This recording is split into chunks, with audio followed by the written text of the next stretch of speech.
Vanessa Bryant on Instagram posted a pic of Kobe and Gianna's jerseys. There is no number 24 without number 2. Girl daddy. Daddy's girl. My babies. Our angels.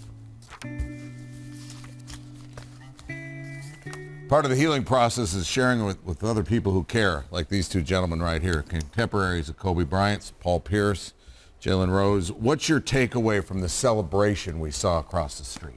My takeaway is I think everybody did a great job of doing their best to uplift Kobe, uplift Kobe's legacy as a basketball player, because that's who we got introduced to the man. But also, this is a loss for humanity, and you get a chance to see him as a father. You get a chance to see him as an entrepreneur. And that level of growth, when you've watched somebody over a 20-year period, you get a chance to grow with them, fight with them through their trials and tribulations, and to see everybody come together and celebrate the life of Kobe Bryant. I really want to give credit to a lot of people and everybody that contributed. Yeah. Go ahead, man. He's a star in your hometown and a rival through your career. What do you know about Kobe Bryant that we need to know that maybe we don't know?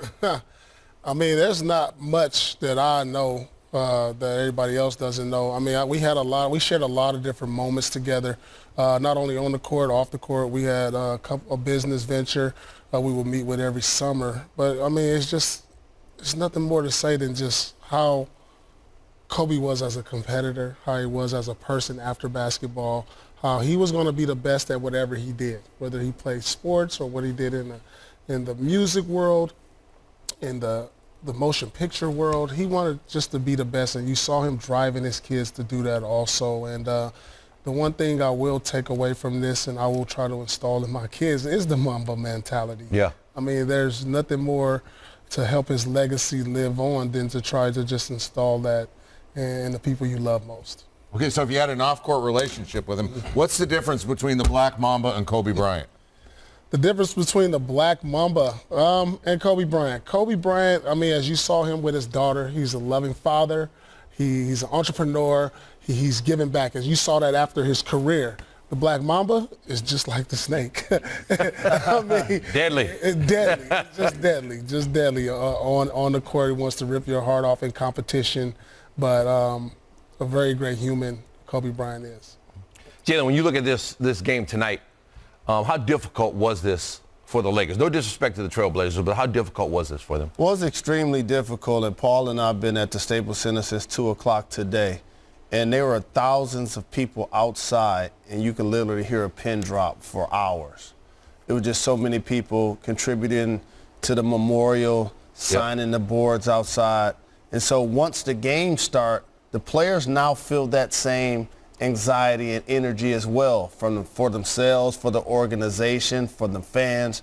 And that does weigh on you. These are human beings. They aren't robots. Yeah. So hold on to that thought, because we got to go to Frank Vogel. I'm sorry, Dan. No worries.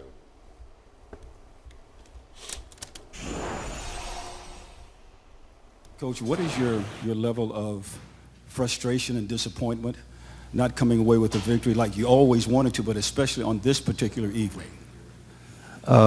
We all wanted to win this game really bad, but our guys, I couldn't be more proud of how hard they played. You know, they've endured a lot this week. It was a heavy and emotional night, you know, from the tribute all the way throughout the game. You know, we felt it, and our guys poured their guts out there. You know, so I couldn't be more. We're disappointed we didn't get the win, but I couldn't be more happy and more proud of you know, our guys' effort and you know, and their performance. Hey, Frank, how would you just describe the whole evening, the pregame ceremony, the emotion that went into that, you guys trying to then focus on basketball? What was that like from your perspective? Yeah, it was very emotional. You know, I mean, our guys were teared up going into the, you know, into the jump ball, and you know, you just felt it the whole night. You know, you wanted to give maximum effort, but you know, you know, we had a difficult week. You know, and in a situation like that, you know, all you ask for your guys is to put forth maximum effort. You know, and try to lock in as best you can mentally. You know, and they did that. And they did it at a high level. We ran into the hottest player in the NBA, who just shot the lights out tonight. And then when he when we brought double teams throughout the night, he was able to find guys. Whiteside goes 13 for 14, and shooters got it going. Had some good stretches, and you tip your hat. The Portland Trailblazers played a great game. Frank, what stood out to you with how LeBron approached the game, and also what did you make of how he handled addressing the crowd beforehand? Well, what he said was just beautiful, and it was strong, and it represented who he is and really who we are as a team, as an organization. I thought the tribute was extremely well done by the people in the Lakers organization, and the fan support was, not surprising, but it was off the charts. It was really a great night from all those standpoints, and for Bron to be up there and speaking to Laker Nation with such strength, it really represents what we're all about. Frank, to your right, once the game started and you were drawing up plays and timeouts and things like that, did it feel normal right away, or did it take some time for maybe everything to feel normal for you? That first stretch did not feel normal. In some ways, the whole night didn't feel normal, but you do get into the competition of the game, and you allow you ask yourself, or you push yourself to be focused on the task at hand, and I feel like our coaching staff and I feel like our guys did that at a pretty high level. We just fell short. Frank, by halfway through the second quarter, everybody active on the roster had gotten into the game. Was that by design, conscious?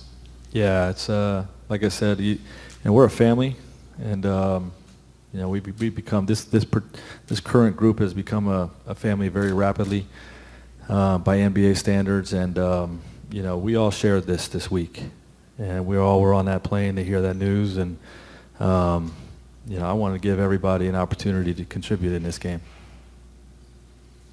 Frank, what will it take to make it feel normal? Time. It's the simplest answer. We've got to continue to just focus on the work. There's therapy in the work, and and that's what has led to our success so far this year. So it's going to take time, but our guys, we've got a resilient group with high character that has a great work ethic, and we'll continue to get back to work. We've got a game tomorrow night, so we got to have a short memory on this one, and we got to lock in and try to get a game tomorrow, and understand there's a lot of season left to be played, and we expect to finish strong. Frank, you guys were down 12 with about 9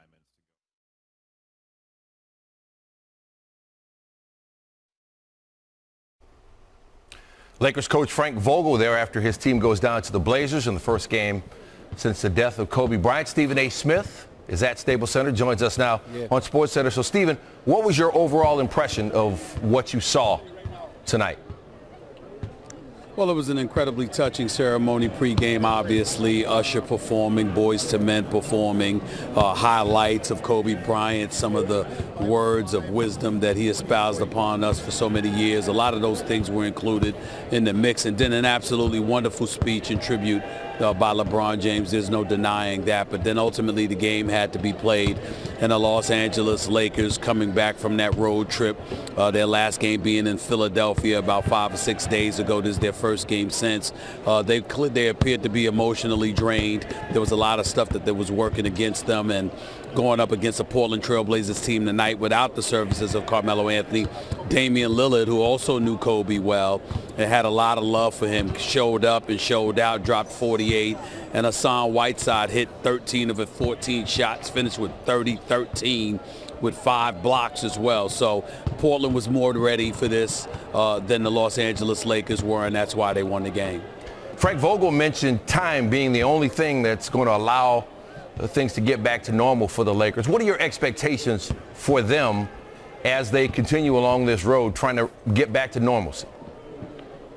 Well, first of all, I certainly expect the Los Angeles Lakers to compete for an NBA championship. Again, you're not trying to add pressure or anything like that. But, you know, when you talk about having a Mamba mentality, when you talk about them wanting to dedicate this season to a Kobe Bryant, we all know who Kobe Bryant was and what his mentality was. It was about the championships. He's got 5 of them. And when you look at the Los Angeles Lakers squad, he wasn't an unrealistic individual. When they stunk up the joint in years past, he would say so. And he wouldn't be that supportive of them because he knew they weren't good enough.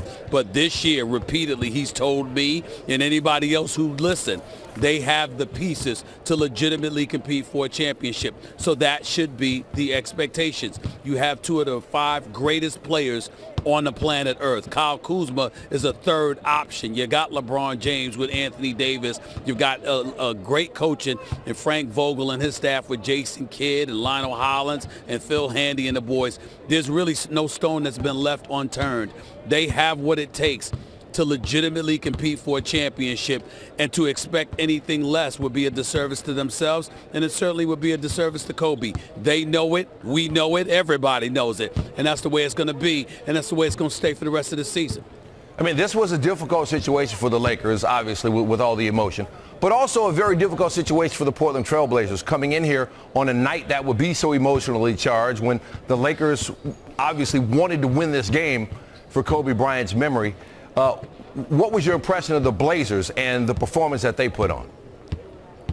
Well, listen, you got to give Hassan Whiteside credit. Anytime you hit 13 or 14 shots, you got to give credit where credit is due. He finished with 30 points. Again, 13 rebounds, 5 block shots. But forgive me if I'm literally saying to you, don't expect that too often, because I certainly don't think that Hassan Whiteside has done anything in his entire career to lead you to believe you should expect something like that on a regular basis. What you can expect, however, is the explosive tendencies of one Damian Lillard. This dude is something special. In the offseason, he signed a $250 million contract. He's been a Blazer throughout his entire career. And I'm telling you right now, in case no one's paying attention, he is an elite player in the game of basketball. He dropped 48 tonight. He went on Twitter or whatever social media platform he used and announced having the Mamba mentality and how he would show up tonight. And that's exactly what he did. And this is nothing new. The guy comes into the game hitting about 33 three-pointers in his last 3 games. He is an elite player. He doesn't play around, and he closes, and he shows up in big moments. And if you're the Los Angeles Lakers, you're the Los Angeles Clippers, even if you're Denver or Utah, you can't ignore the Portland Trail Blazers, who have now won 3 straight and won tonight's game without Carmelo Anthony's services. Why? Because you have Damian Lillard. That's why. He's that big time. And when his chips on the line, this brother shows up. He showed up tonight better than any Laker did.